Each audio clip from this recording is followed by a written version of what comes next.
À l'âge de 63 ans, Susan Boyle, qui a captivé le monde entier avec sa voix unique dans l'émission Britain's Got Talent, révèle aujourd'hui la vérité sur ce qui s'est passé dans sa vie. Cette chanteuse autrefois timide, qui a étonné le public avec sa puissante version de I Dreamed a Dream, raconte aujourd'hui ce qu'elle a dû endurer en coulisses pendant toutes ces années. L'ascension fulgurante de Boyle, qui a débuté en 2009 avec sa participation à l'émission Britain's Got Talent, a suscité l'étonnement du monde entier et a amené de nombreuses personnes à se poser des questions sur sa vie avant et après son ascension fulgurante. Lorsqu'elle est devenue célèbre, a-t-elle rencontré des difficultés qu'elle n'a jamais révélées? Après 63 ans, que vient-elle d'admettre? Suivez-nous dans ce film et découvrez ce que Susan Boyle a enfin révélé. Mais avant d'entrer dans le vif du sujet, jetons d'abord un coup d'œil à son enfance et à l'ascension inattendue qu'elle a connue vers la célébrité. Les débuts de la vie. Susan Boyle est née en 1961 dans la ville de Blackburn, en Écosse. Dès le début de son enfance, elle connaît des moments difficiles. Sa croissance est affectée par une lésion cérébrale due à un manque d'oxygène à la naissance. La famille Boyle, qui connaissait des difficultés financières, a eu du mal à s'adapter à la vie à Blackburn. Les 10 enfants Boyle étaient hébergés dans leur modeste maison, située dans un quartier commercial. Les 2 parents de Susan, Patrick et Bridget, sont confrontés à des obstacles insurmontables.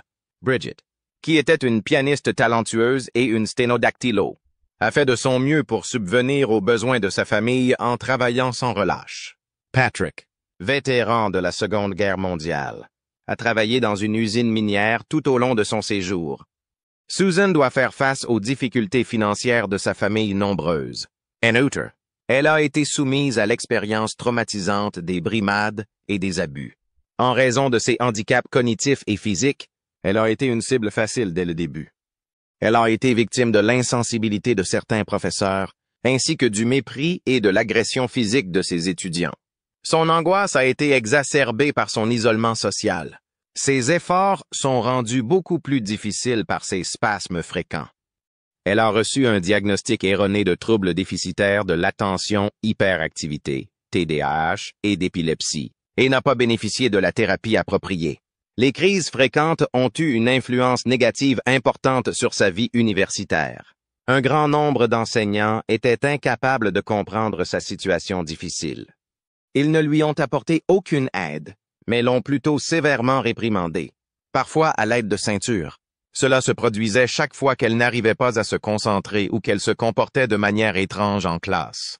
D'autres défis attendaient Susan à son retour à la maison. Même s'il était un travailleur assidu, son père, Patrick, avait la mèche un peu courte. Dès qu'il était furieux, il s'en prenait à elle. Susan se sentait effrayée et seule, même dans sa propre maison, à cause de cela. Son éducation a été rendue beaucoup plus difficile par les violences émotionnelles et physiques qu'elle a subies de la part de son père. Bien que Bridget, la mère de Susan, a éprouvé un profond amour pour sa fille, elle a involontairement rendu les difficultés de Susan encore plus grandes.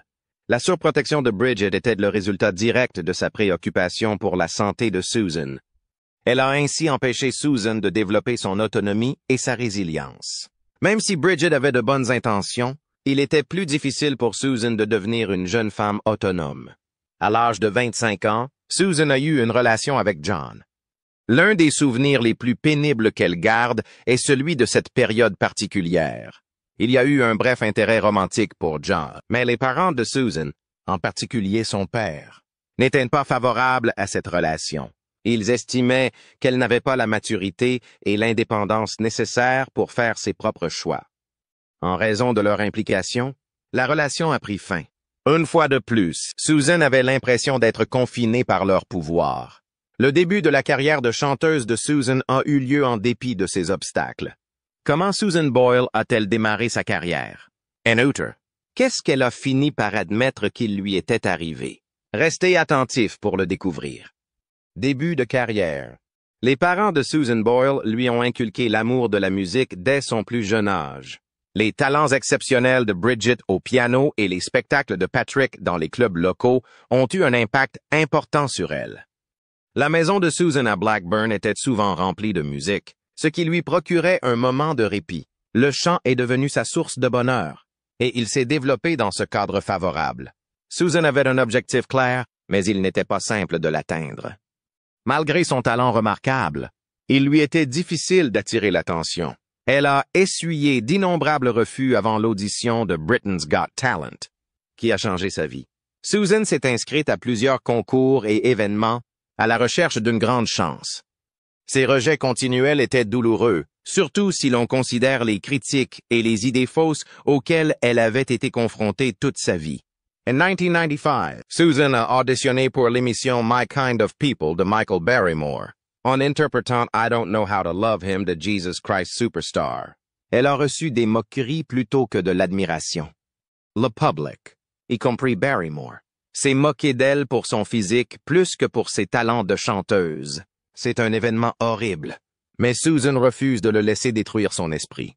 L'aventure de Susan se poursuit au fil des ans.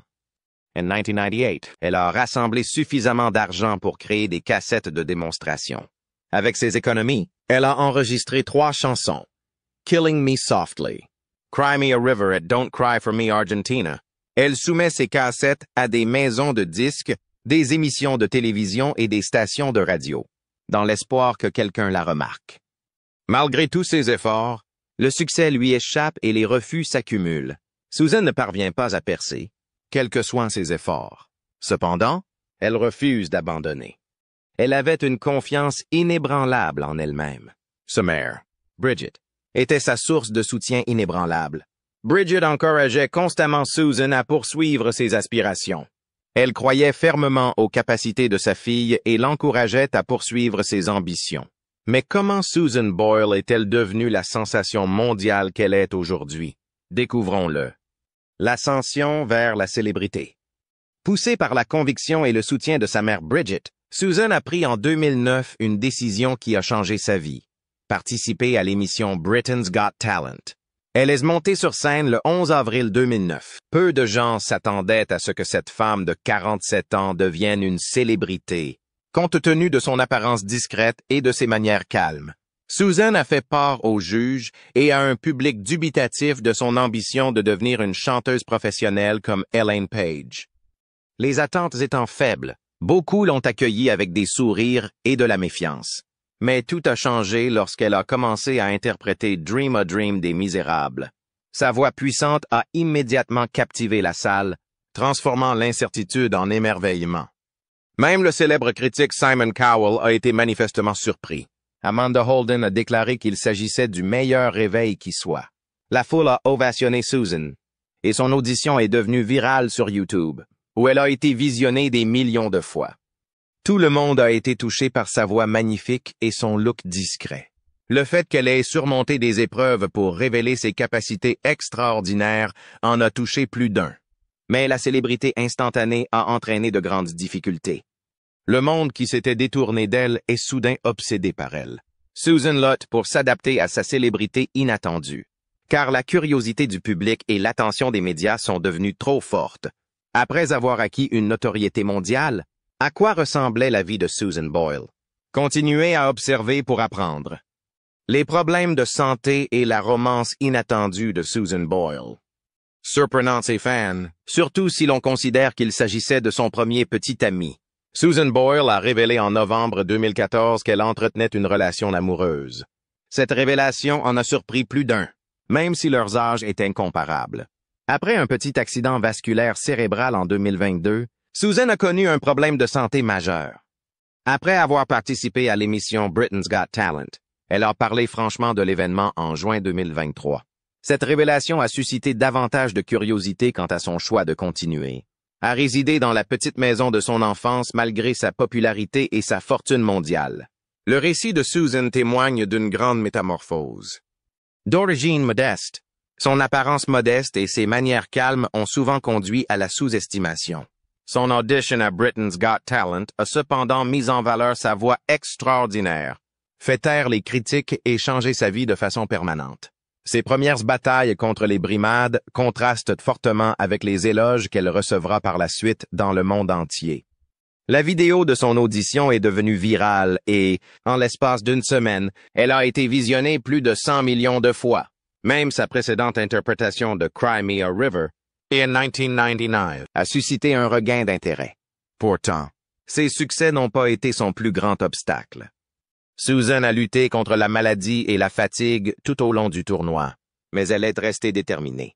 Son courage de participer a été le véritable triomphe, même si elle est arrivée deuxième derrière le groupe de danse Diversity. Sorti en novembre 2009, son premier album, I Dreamed a Dream, a connu un énorme succès. Avec plus de 2 millions d'exemplaires vendus la première semaine, il est devenu l'un des premiers albums les plus rapidement vendus par une artiste féminine, battant des records de vente. Avec son premier album, Susan Boyle a battu le record du plus grand nombre de précommandes sur Amazon au Royaume-Uni. L'album a ensuite été reconnu comme le plus vendu dans le monde cette année-là. Billboard a souligné les ventes records de Susan Boyle au cours de la première semaine, ce qui ne s'était pas vu depuis le début des années 1990. Pourtant, Susan est loin d'avoir atteint l'apogée de ses performances. Elle a établi de nombreux records du monde Guinness après ses débuts, notamment celui des meilleures ventes en première semaine et celui du premier album le plus rapidement vendu par une artiste féminine. Elle est également devenue l'artiste la plus âgée à avoir un premier album numéro 1 au Royaume-Uni, aux États-Unis en particulier, où elle a été accueillie chaleureusement dans des émissions telles que America's Got Talent. Sa voix forte et son récit inspirant ont vraiment séduit. L'époque où Susan n'était pas appréciée à sa juste valeur est révolue. Elle a embrassé sa nouvelle célébrité de tout son cœur, a guidé sa propre histoire et a savouré chaque once de son triomphe. Après le succès de I Dreamed a Dream, elle a sorti plusieurs albums, dont The Gift en 2010, Someone to Watch Over Me in 2011, Standing Ovation in 2012, Hope en 2014 et A Wonderful World en 2016. Susan est restée ancrée, choisissant de demeurer dans la maison de son enfance malgré sa célébrité mondiale. Ce choix témoigne de son attachement à ses origines et de la modestie de son existence. Malgré des années de carrière fructueuse, Susan a décidé de faire une pause. Confrontée à une réalité vieillissante et à des problèmes de santé, elle a donné la priorité à son bien-être. Les fans ont spéculé sur cette pause, beaucoup se demandant si elle avait chanté sa dernière note. De manière positive, Susan Boyle est revenue en 2019 avec un nouvel album intitulé This, qui rend hommage à une décennie de ses incroyables réalisations musicales. Cette collection mettait en lumière son influence continue sur le monde de la musique et comprenait certaines de ses chansons les plus inoubliables. Cette étape a été marquée par une certaine tristesse. Ses fans dévoués ont constaté un changement dans son comportement, qu'ils ont mis en relation avec ses problèmes de santé persistants. Susan souhaitait vivre une vie paisible, loin des regards du public, compte tenu de ses grandes compétences et de son savoir-faire. Son retrait de la célébrité reflétait des niveaux plus profonds de son cheminement, et non une simple escapade. Elle avait été plutôt heureuse de réaliser son CD et pensait que ses auditeurs y trouveraient une grande résonance. Pour les personnes qui pensaient connaître la profession de Susan, un examen plus approfondi de ses difficultés et de ses succès personnels peut changer considérablement leur point de vue. La prestation de Susan à l'émission Britain's Got Talent, qui l'a révélée au public du monde entier, a confirmé son caractère ingrat. Mais le programme exigeant qui a suivi, rempli de répétitions incessantes, des couvertures médiatiques étroites et de pression pour maintenir une image irréprochable, a fait des ravages. Ne pas gagner le concours et faire face à des critiques constantes a été quelque peu difficile malgré sa popularité. Les années les plus difficiles sont encore à venir. L'état de Susan s'est détérioré après le concert et elle a été hospitalisée d'urgence. Elle a apparemment subi un grave effondrement mental et physique.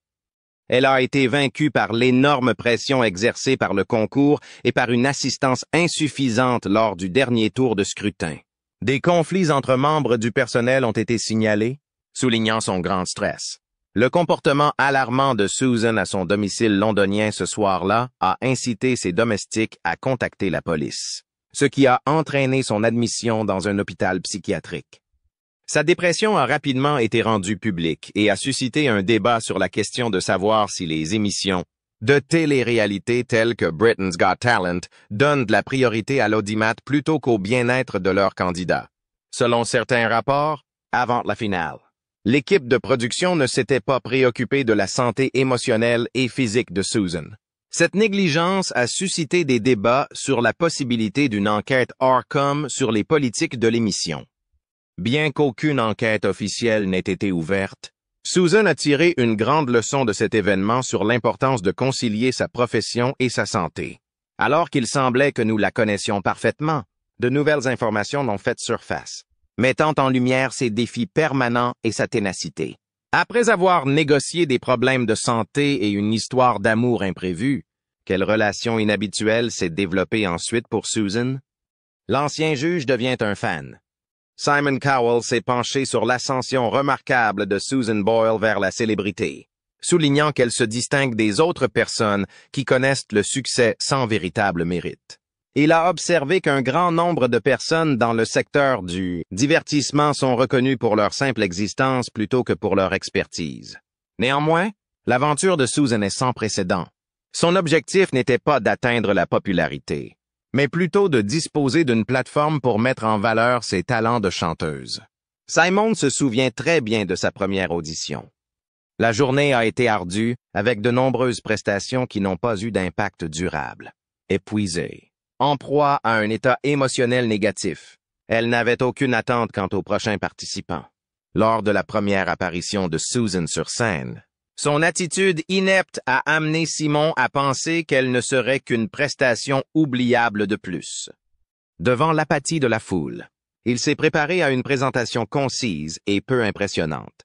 Pourtant, lorsque Susan commence à chanter, tout se transforme. Sa voix, résonnante et distinctive, capte instantanément l'attention de tous. Le premier doute de Simon s'est transformé en étonnement, pour souligner qu'une capacité exceptionnelle peut naître des sources les plus inattendues. Rapidement reconnu dans le monde entier, ce moment a dépassé les limites de la salle d'audition.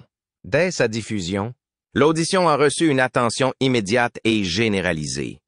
Simon, qui se trouvait à Los Angeles à l'époque, a constaté que la prestation de Susan était diffusée sur toutes les chaînes de télévision, ce qui lui a permis d'acquérir rapidement une notoriété mondiale. Presque soudainement, Susan a subi une métamorphose remarquable, passant d'une humble dame d'une petite ville écossaise à une célébrité mondiale. Ses prouesses vocales et son récit ont captivé le monde entier. Simon a également reconnu l'influence profonde que son ascension rapide vers la célébrité a eue sur elle. Plusieurs rapports ont attiré l'attention sur les difficultés rencontrées par Susan Boyle pour s'adapter à sa nouvelle popularité, y compris une fois à New York où elle a semblé profondément accablée. Néanmoins, ces événements n'ont pas été le signe d'une dépression nerveuse, mais ont plutôt servi de moment d'épiphanie pour Susan. Elle se réconcilie avec la profonde affection que lui portent les gens, en particulier aux États-Unis. Un certain nombre d'admirateurs lui ont même confectionné une courte pointe, ce qui a eu une véritable résonance pour elle et a illustré le lien profond qu'elle avait établi avec son public. Bien que confrontée aux exigences abruptes de la célébrité, Susan a su contrôler son ascension avec sang-froid. Cette rencontre a mis en évidence non seulement la puissance d'une compétence authentique, mais aussi les adaptations personnelles substantielles qui accompagnent une célébrité abrupte. Simon Cowell a dûment reconnu la trajectoire de carrière de Susan, exprimant son respect et reconnaissant l'ampleur sans précédent de son influence sur l'industrie musicale et les individus du monde entier. Simon a estimé que l'histoire de Susan ne se résumait pas à une simple audition impromptue ou à une ascension rapide vers la célébrité. Son expédition incarne son authenticité et sa ténacité. Son ascension d'une existence modeste à une célébrité mondiale est la preuve de sa résilience et de l'attrait profond d'un talent authentique. Son récit, au fur et à mesure qu'il progresse, est une illustration captivante de la façon dont la musique peut avoir un impact profond sur les individus et révolutionner leur vie. Grâce à l'appui inattendu d'un ancien juge, la présence médiatique de Susan Boyle a attiré l'attention. Continuez à regarder pour découvrir la réponse. L'impact médiatique de Susan Boyle. Les plateformes en ligne telles que YouTube, Facebook et Twitter ont joué un rôle déterminant dans l'ascension rapide de Susan Boyle vers la célébrité. Dans les 72 premières heures, sa vidéo d'audition sur YouTube a rapidement gagné en popularité, accumulant jusqu'à 2,5 millions de vues. le lendemain de sa prestation. La vidéo a été classée parmi les articles les plus populaires de Digg et a figuré sur la page d'accueil de Reddit. En une semaine, son audition a été visionnée plus de 66 millions de fois, établissant ainsi un nouveau record sur l'Internet. L'article de Wikipédia qui lui est consacré a été consulté près de 500 000 fois, en l'espace de 9 jours. Ces vidéos ont été visionnées 103 millions de fois sur 20 sites web différents. Comme le rapporte le Los Angeles Times, l'intensité émotionnelle profonde de la petite vidéo la rend bien adaptée à la consommation en ligne. En décembre 2009, son audition est devenue la vidéo YouTube la plus regardée de l'année, avec plus de 120 millions de vues, soit 3 fois plus que la deuxième vidéo la plus populaire. La première interview face caméra de Susan Boyle avec le journaliste écossais Richard Mooney pour le West Lothian Courier a également été reconnue comme la vidéo la plus mémorable de YouTube en 2009. Mise en ligne le 14 avril 2009, la vidéo a rapidement gagné en popularité, totalisant plus de 5,4 millions de vues en novembre 2022. Sa performance a été largement couverte par les médias du monde entier, en particulier en Chine, au Brésil et au Moyen-Orient. Au Royaume-Uni, les médias ont commencé à la désigner sous le nom de Subo. Aux États-Unis, les analystes ont établi des parallèles entre sa performance et celle de Paul Potts. ABC News la présente comme la prochaine pop star britannique, tandis que les journaux de divertissement la décrivent comme la dame qui a fait taire Simon Cowell. Après sa performance, Boyle a fait des apparitions dans l'émission The 5:30 Show sur ITV et a été interviewé par satellite dans d'autres programmes télévisés, notamment The Early Show sur CBS, Today sur NBC, America's Newsroom sur Fox, The Oprah Winfrey Show et Larry King Live. En travesty, Jay Leno a même assumé son identité, affirmant en plaisantant qu'ils étaient liés par l'ascendance écossaise de sa mère. À l'invitation de la NHK, une chaîne de télévision japonaise de renom, Susan Boyle a participé au Kohaku Uta Gassen Doili 9, un festival de musique qui se tient chaque année à Tokyo le soir du Nouvel An. Se présentant comme Owen Kashu, une chanteuse de Pom-Pom Girls, elle s'est produite sur scène accompagnée de Takuya Kimura et a interprété la chanson I Dreamed a Dream. Contrairement à son ascension remarquable, Boyle n'a pas été jugé éligible pour les Grammy Awards 2010. Le présentateur de la cérémonie, Stephen Colbert, a humblement reconnu son influence en déclarant « Vous êtes peut-être les personnes les plus à la mode au monde, mais cette année, votre industrie a été sauvée par une Écossaise de 48 ans portant des chaussures raisonnables. » L'exclusion de Mme Boyle des nominations aux Brit Awards 2010 est particulièrement préoccupante, compte tenu de l'influence de son image dans les médias sur la perception du public. Comment ces principes personnels peuvent-ils orienter ses actions futures? Les actes philanthropiques et la foi de Susan Boyle. Le 26 janvier 2010, Susan Boyle a participé à un enregistrement philanthropique de Everybody Hurts, avec d'autres musiciens de renom. L'événement a été orchestré par Simon Cowell dans le but de venir en aide aux victimes du tremblement de terre en Haïti.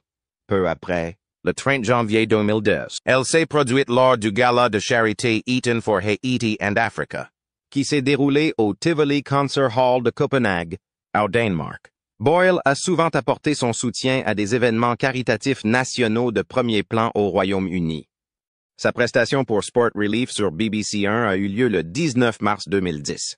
L'année suivante, le 18 mars 2011, elle a chanté en duo I Know Him So Well avec Peter Kay dans le cadre du concert Comic Relief. En outre, ce duo a été publié sur CD, DVD et MP3, générant ainsi des revenus supplémentaires pour des causes caritatives. Le CD a atteint la 21e place des CD Comic Relief les plus vendus de tous les temps. Boyle a participé à 5 reprises au Téléthon Children in Need de la BBC, à savoir le 19 novembre 2010, le 18 novembre 2011, le 16 novembre 2012, le 16 novembre 2013 et le 14 novembre 2014. Elle s'est produite lors des Pride of Britain Awards à Londres le 10 novembre 2010. Le 19 mars 2011, elle a donné une représentation aux Scottish Variety Awards à Glasgow, où les fonds récoltés ont été reversés pour soutenir la fondation Cash for Kids. Le 28 août 2013, Boyle a accompagné l'équipe des Jeux olympiques spéciaux de Lothian à Bath, pour les Jeux nationaux d'été des Jeux olympiques spéciaux de Grande-Bretagne. Lors de la cérémonie d'ouverture au Royal Crescent de Bath, elle a donné une représentation, puis est restée pour observer les débats et remettre les médailles à l'équipe victorieuse. La prestation de Susan Boyle lors du spectacle de variété du 30e anniversaire de l'Hospice Prince and Princess of Wales au Clyde Auditorium de Glasgow, le 27 octobre 2013, a été confirmée le 14 août 2013. Devant une foule de 65 000 personnes, Boyle a chanté lors d'une liturgie papale pour le pape Benoît XVI au Bella Houston Park à Glasgow le 16 septembre 2010. À Glasgow, Boyle a participé activement à la campagne WeBox pour le Scottish Catholic International Aid Fund pendant 3 années consécutives, à savoir le 9 mars 2011, le 21 février 2012 et le 12 février 2013.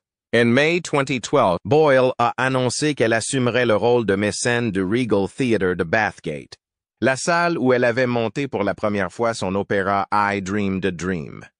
Le 24 octobre 2012, Boyle, ainsi que les chorales des femmes de militaires de West of Scotland et d'Edinburgh Garrison, ont lancé la campagne Poppy Scotland en faisant une apparition publique sur les marches du Glasgow Royal Concert Hall. En janvier 2012, Madame Boyle a envoyé une robe de scène qu'elle avait utilisée dans l'émission America's Got Talent à l'organisation caritative Lauren McMemorial Fund UK. La robe a été vendue aux enchères pour la somme de 521 livres sterling, contribuant ainsi à faire de la publicité pour l'organisation. En juillet 2012, Madame Boyle a fait don d'une autre robe de scène créée par Suzanne Neville. Elle avait porté cette tenue lors de ses apparitions à Madrid dans le cadre de la production Anna Rosa et à Paris dans le cadre de Vivement Dimanche. La vente de cette robe a rapporté un total de $623, qui ont ensuite été versés au Prince's Trust. Le vêtement de scène porté par Boyle lors de l'émission The Oprah Winfrey Show le 19 octobre 2010 a été vendu aux enchères en juin 2013. Les fonds générés par cette vente ont été alloués à l'initiative Cash for Kids de Metro Radio Newcastle, qui vise à aider les enfants défavorisés de la région. L'offre retenue pour la tenue s'élevait à 400 livres sterling. En préparation de sa prestation au Festival international de musique White Nights of St. Petersburg au Palais des Glaces de Saint-Pétersbourg, Anne Rossi. Le 13 juin 2013, Susan Boyle a effectué une visite à l'hôpital pour enfants Endig 17, au cours de laquelle elle a généreusement offert un appareil d'anesthésie. Le 28 octobre 2013, Susan Boyle a été officiellement désignée comme ambassadrice de Save the Children UK. Le 8 décembre 2013, elle a lancé une vidéo musicale montrant des jeunes du programme FAST, interprétant Oh Come All Ye Faithful en compagnie d'Elvis Presley. Save the Children. UK a reçu tous les revenus de la vidéo, tandis que la Elvis Presley Charitable Foundation a reçu l'argent généré aux États-Unis. Compte tenu de ses convictions religieuses profondes et de ses activités philanthropiques, quelles sont les nouvelles voies de reconnaissance qui s'offrent à elle? Continuez à regarder pour découvrir la réponse. Prix et reconnaissance. Susan Boyle est devenue célèbre dans le monde entier grâce à sa force étonnante et à ses nombreuses récompenses. Son incroyable talent est connu dans le monde entier et elle a remporté un certain nombre de prix importants. Son premier album, I Dreamed a Dream, a non seulement battu des records de vente, mais il a également été nominé pour un Grammy Award, confirmant ainsi sa place dans le monde de la musique. Susan a remporté de nombreux prix de musique du monde, qui récompensent les artistes les plus vendus dans le monde entier, les Billboard Music Awards, qui récompensent les meilleurs artistes des États-Unis, lui ont également été décernés.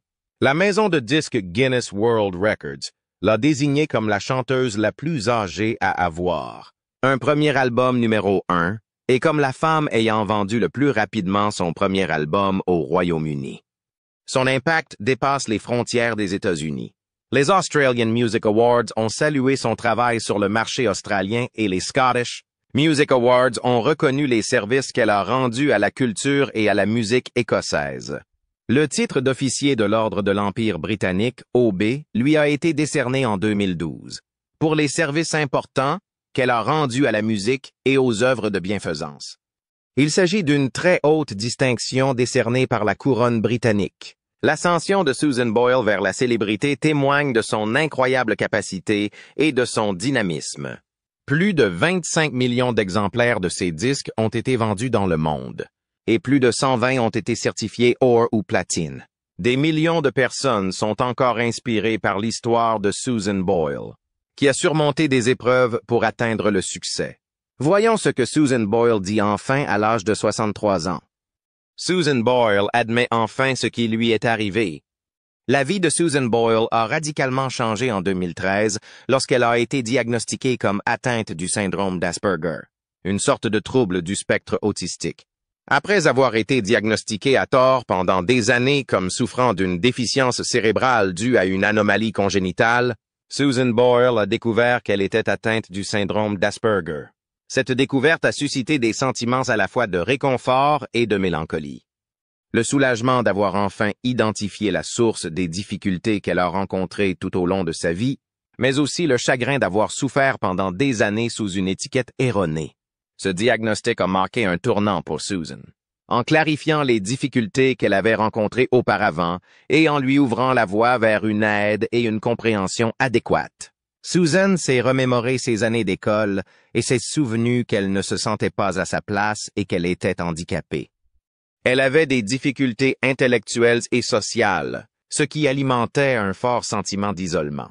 Le diagnostic formel a donné un nom et un contexte à ces problèmes, la déchargeant de sa responsabilité personnelle et modifiant la perception qu'elle avait d'elle-même. Dans une interview émouvante accordée au Guardian, Susan a parlé de l'agonie émotionnelle causée par la classification inexacte des lésions cérébrales et a déclaré qu'elle espérait que sa franchise conduirait à une meilleure compréhension des personnes souffrant de problèmes neurologiques. Mais les difficultés ne se sont pas arrêtées au diagnostic. Cette année-là, on a également diagnostiqué chez Susan un diabète de type 2, ce qui a nécessité d'importantes modifications de son mode de vie, y compris l'abandon de son chocolat préféré. La gestion du diabète a été difficile, en particulier lorsqu'elle a dû accepter sa nouvelle condition neurologique. La situation s'est détériorée avec le début de l'épidémie de COVID-19. L'isolement indispensable pendant l'épidémie a interrompu sa carrière musicale, retardant les collaborations et les nouveaux projets musicaux et entraînant des difficultés considérables. Susan a également été persécutée par des vandales locaux qui ont détruit sa propriété en 2010, alors qu'elle avait utilisé ses bénéfices pour acheter une nouvelle maison. L'antagonisme de Susan Boyle l'a poussée à quitter sa nouvelle maison et à retourner dans son ancienne, pour finalement céder la nouvelle maison à sa nièce. Pendant cette période difficile, elle a également pleuré la disparition de sa sœur Bridie, qui la soutenait fermement. La mort de Bridie, atteinte d'un cancer à l'âge de 73 ans, a ajouté aux difficultés émotionnelles et d'assistance de Susan. Des conflits familiaux ont éclaté lorsque Susan a aidé financièrement son frère Jerry à sauver son entreprise. Ce comportement a involontairement donné aux autres membres de la fratrie le sentiment d'être ignorés. Jerry a publiquement accusé Susan d'avoir menti au sujet de ses menaces de suicide, ce qui a tendu leur relation. Malgré ces obstacles, une lueur d'espoir est apparue lorsque l'effondrement public de Susan à l'aéroport de Heathrow en 2016 a donné lieu à des retrouvailles avec ses frères, donnant ainsi le coup d'envoi d'un processus de guérison familiale. Bien qu'elle ait continué à faire face à des problèmes de santé, notamment un léger accident vasculaire cérébral en mai 2022 qui a entravé sa carrière musicale, Susan est courageusement retournée jouer dans la version West End des Misérables. Elle a parlé avec franchise de ses problèmes et de ses réussites. La passion de Susan pour la musique reste forte, même si elle mène aujourd'hui une vie plus tranquille. Elle a récemment révélé l'un de ses pires regrets, ne pas avoir d'enfant.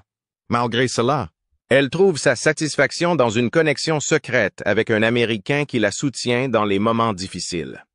Susan Boyle a fait preuve d'une incroyable persévérance face à l'adversité et au succès. Son histoire va au-delà de ses réalisations artistiques, démontrant sa force d'âme et son dévouement à ses principes. Son parcours illustre la nature inébranlable de la volonté humaine. In conclusion, la vie de Susan Boyle a été caractérisée par la persévérance et une dignité calme, même après avoir accédé à la célébrité. En dépit de ses succès considérables, elle n'a cessé d'être confrontée à des problèmes personnels.